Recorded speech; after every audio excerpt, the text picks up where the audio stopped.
Got a great interview coming up for you. I always love having David Dennis Jr. on, senior culture editor of Interactive One, and just all around greatness, I think. Also, David, super dad today, is that right? Yeah, I got the kids. They're upstairs. They're watching some sort of Netflix show. I hope it's age appropriate, but don't come to me. I'll find out when this is over what's going on. You have to walk in slowly and quietly. I've won my 7-year-old. You just kind of sneak in and then just look at the look on his face. Don't ask him anything because you're not going to get a right answer. Just look at him, and that's when you get your answer. Yeah, that's the plan. Button the door, do a little slow rolling, and see what's going on. That's good stuff. All right, let's get right into it. We just spent the last block talking about the Mueller testimony. What were your thoughts so far? I thought it was sort of disappointing for the most part. I feel like Mueller, he skipped about 100 questions.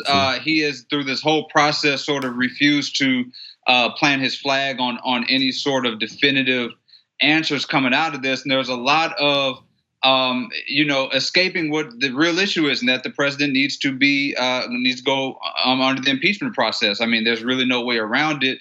And Mueller has the information, he has the facts, he's presented it, but he's fallen short of making that recommendation. I understand that he likes to follow the rule of law, and he values the political process over more than the actual human beings whose lives are at stake. But that's sort of the central issue here, is that we have a lot of people who want to play politics and want to play rules and want to play the game and chess and checkers, when there are actual human beings in cages right now who need to be freed. And that's the central issue. And it seems like we have a lack of people in DC who want to actually change that. So David, in going into this, I guess because of the conclusion you just came to there, 2 parts. What was your expectations coming into this? And also, even after what was said, because there was some damning things that did come out. After what was said, do you think it's impossible for us to get to that point anyway? Like, you can take the information he did say is as minor as he was putting it, and still get to that expectation? Because I didn't expect much from this in the first place. Yeah, I didn't expect much either. I learned in 2016 not to put that much faith in the larger American populace, the political process, to really save this country from itself, especially when the people who are feeling the bigger effects from it are the marginalized folks among us. So we have a Congress that is, for the most part, full of people who are not feeling the direct effects of what Trump is doing. So, Mueller is going to say, some of the things that we already could have gleaned from the report. Mm-hmm. I think one of the big stories coming out of this is him saying that if Trump were not president, that he would probably face charges. But at the same time, I mean, what's really going to happen as a result? I mean, are we really looking at a political system that over the last 2 years has really failed to do anything in terms of punishing this man for the crimes he's committed? What's really going to happen? So, like you, I had pretty low faith in everything that happened this morning. So do you think nothing can come of it because of what we've gotten? Do you think they can't get to that point of holding him accountable? I really find it hard. I mean, on the Democrat side, you have Pelosi, who is really sort of hesitant to come up with impeachment. It seems like there's a few people who are on that boat who are called radicals. I'm really having a hard time finding anything that will lead to Trump not fulfilling his term as president.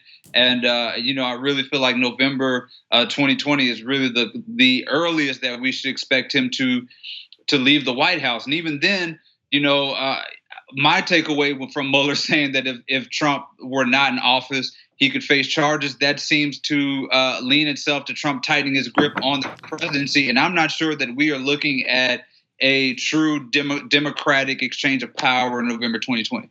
All right, Dave, let's talk about Trump's racist outburst last week, the latest, what a lot of us are willing to acknowledge, the latest. But you had a lot of people who consider themselves well-meaning say, this came out of nowhere. They were so shocked. This is the worst it's ever been. And you've said something that, Black reporters, Black people have been warning you about Trump.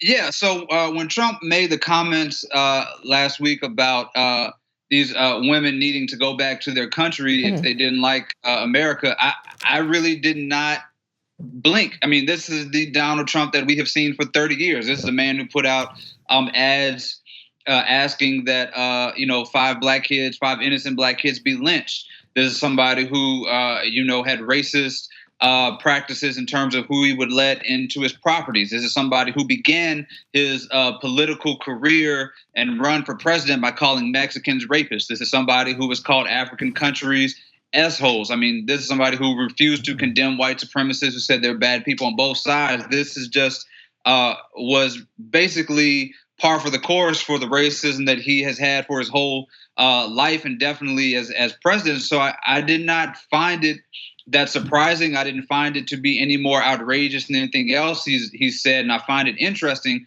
that there is suddenly an ability to call him racist when he has been racist this entire time.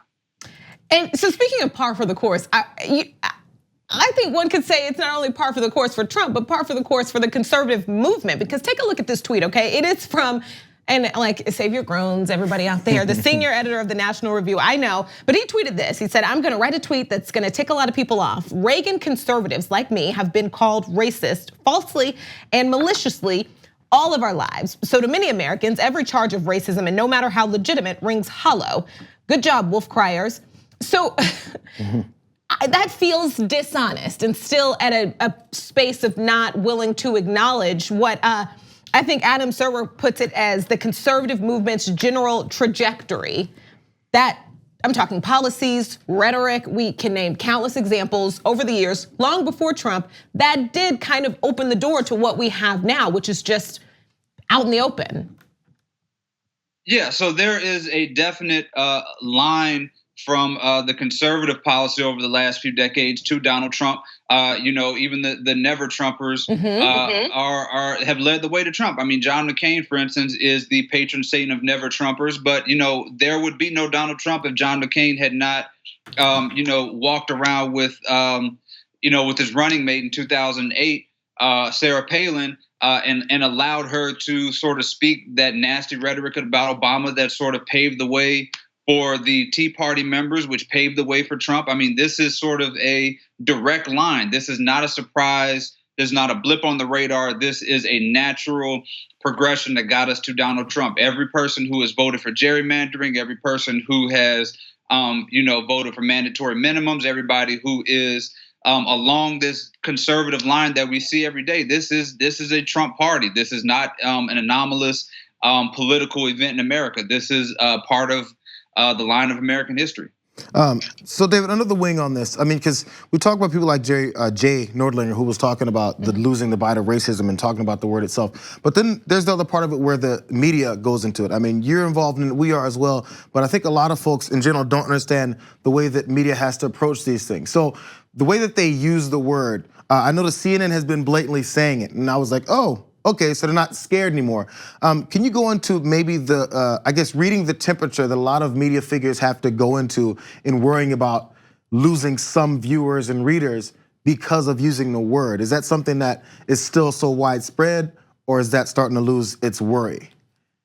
Yeah, I think what has been missing from the media is a clear, defined sort of style book within their own writing about what constitutes racism, what constitutes a racist. Like, it has been sort of decided that is a subjective term, that is a form of opining, that falls in op-eds and not necessarily in directly reported stories.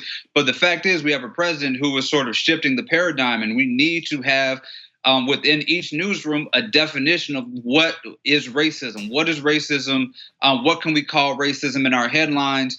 It's interesting to me that you can say him telling people to go back to their country is racist, but him saying that African countries are S-holes is not. So that sort of murky ground needs to, we need to get rid of that. And so that is something that newsrooms are struggling with. And one of the reasons newsrooms are struggling with this is because they don't have enough black people in there telling them, sort of helping them and guiding them about what these words mean.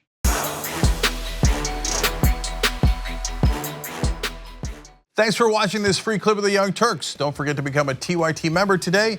For more exclusive content, join now at tyt.com/join.